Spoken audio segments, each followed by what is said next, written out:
Hello mga kabibig, welcome back sa ating bagong YouTube channel. Ito ang pinakamaingay ng YouTuber sa balat ng YouTube. Ako si Kabibig, maglebag-lebag na tao with evidence. Ako po, eto na Kabibig. Bulgar na kung ano talaga ang totoong rason kung bakit pinakidnap si Pangulong Rodrigo Roa Duterte. Si Chavit Singson ang siyang nagbulgar ng katotohanan, tinatago-tagdong katotohanan sa kung bakit pinakidnap talaga si PRRD. Ito Kabibig kasi that time, if you still remember, si PRRD mismo ang nagbulgar sa blankong mga gaa. Di ba Kabibig? Ibinunyag ni dating Ilocos Sur Governor Chavit Singson na nag-ugat ang pag-aresto kay dating Pangulong Duterte sa mga pagbatikos niya noong 2025 GAA, particular sa aligasyon na may mga blank items o irregularidad o mano sa bicameral report. Sa kanyang Grand Conspiracy press conference si Chavit Singson, sinabi niya na naglabas noon ang dating Pangulo ng kanyang legal opinion noong Enero na nakalipas na taon. Batay sa pahayag ni Davao City Representative Isidro Ungab na nilagdaan ang budget sa kabila ng umano ng mga irregularity. If you still remember, nagpa-press con si Pangulong Duterte, pinulgar niya lahat na may mga blanco ang GAA. Diba? Nagkomento si Marcos na si PRRD presidente yan. Bakit nagsabi siya na may mga blanco? Ano akala niya sa akin? Hindi ko binasa. Ganon-ganon si BBM, no? Tawang-tawa si BBM. Ngunit, ang nalaman ni Chavit Singson, yun pala. After that one, nakipag-coordinate, posible ang BBM administration sa ICC. Nais umanong patahimikin si Duterte bilang kritiko sa naturang budget mga kabibig. Kaya, noong March 11, 2025, nangyari, inaresto si Pangulong Duterte. Bago nilabas ang warrant, ngayon, nasa ICC. Ang sabi naman ng Malacanang, mariing itinanggi naman ng Malacanang ang aligasyon. Ayon kay Palace Press Officer Claire Castro, gawa-gawa lamang ang kwento ni Singson upang siraan ang Pangulo at iginiit na lamang ng taong bayan kung sino ang tunay na makabayan. Holoko! Tunay na makabayan? Talaga ba, Claire? Makabayan ba na kung saan ang former president ay pinakidnap at nilagay sa ICC? Yan ba ang makabayan? Nako, heto ang video kabibig ni Chavit Singson, ang kanyang Grand Conspiracy. Kung talagang pakinggan mo, panoorin mo, marirealize mo na posible ito ang rason kung bakit pinakidnap si Pangulong Duterte. Kung bakit mali-maletang pera, posible kabibig. Diba? Watch this video. Tanungin kita, anong kasalanan ko? No warrant of arrest. The warrant of arrest were issued later. Bongbong Marcos needs to silence Duterte, the critic of GAA, General Appropriation Act. This is the kidnapping of Duterte. See and listen. Si former President Duterte ang unang nakapansin sa katiwalian sa mga GAA, General Appropriation Act. Okay. Next. It is not allowed by law. You pass an incomplete appropriation or bill for that matter, whatever. Pagka ganon, there's something terribly wrong. And as a matter of fact, I would say, kung may mga blanco yan lumusot, that is not invalid legislation. Kung nasa batas na yan, lumabas na yan ng blanco-blanco, either it could be filled up before or after sa Congress.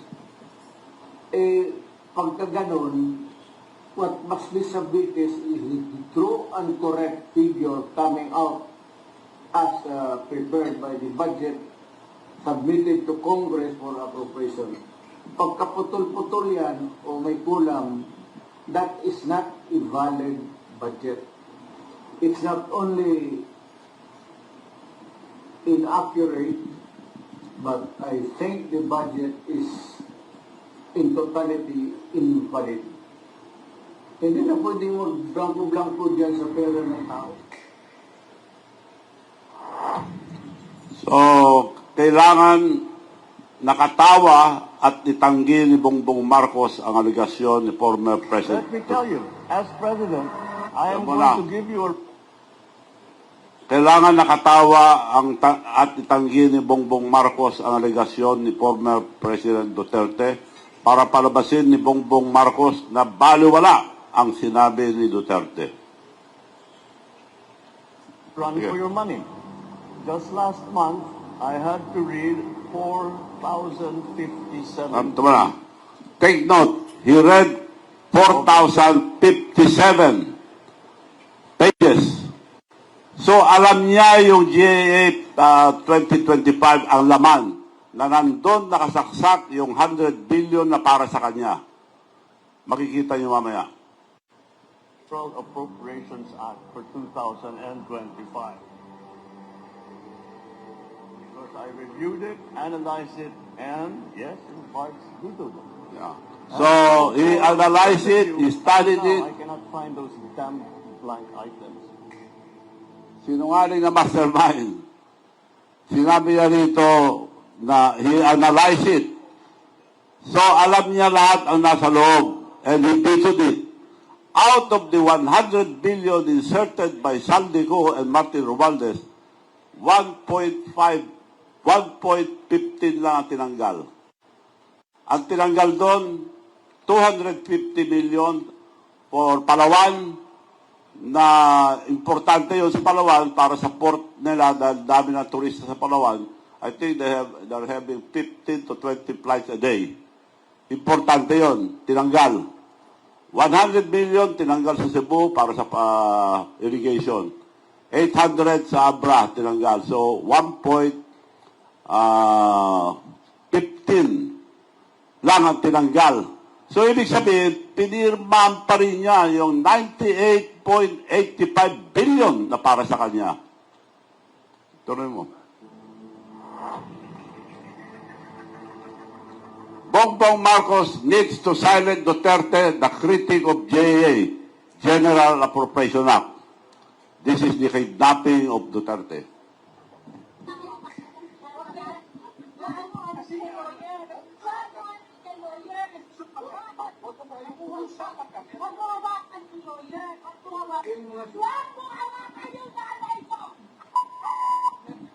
Tanungin ko kayo, anong kasalanan ko?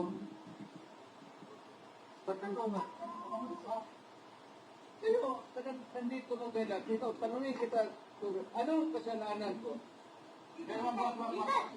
No warrant of arrest. The warrant of arrest were issued later, after the arrest.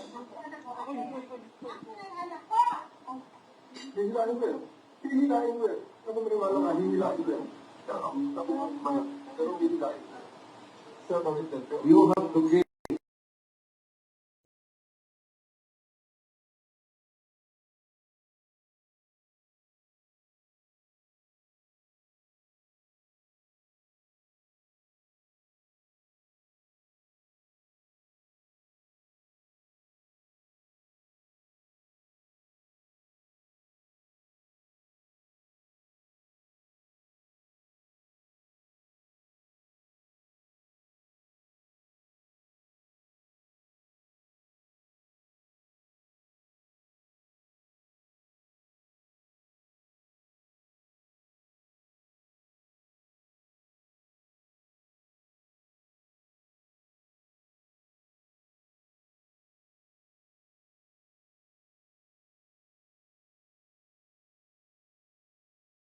Sa administrasyon, lumakas ang simpatya kay Duterte na wala ang boto sa Visayas at Mindanao.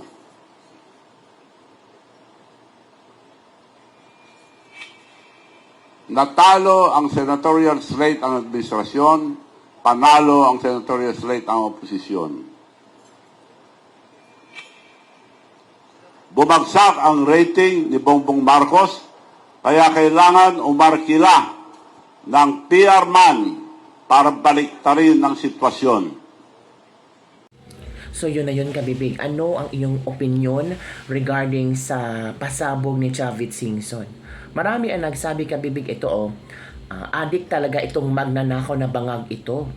Hindi na tayo magtataka kay BBM dahil ang kayang ama isang magnanakaw din at nasa pamilyang Marcos ang magnanakaw. Sabi nga ni Amy Marcos, nakakatakot na daw pumakbo sa election sa 2028 kasi alam naman niyang wala nang boboto sa kanila.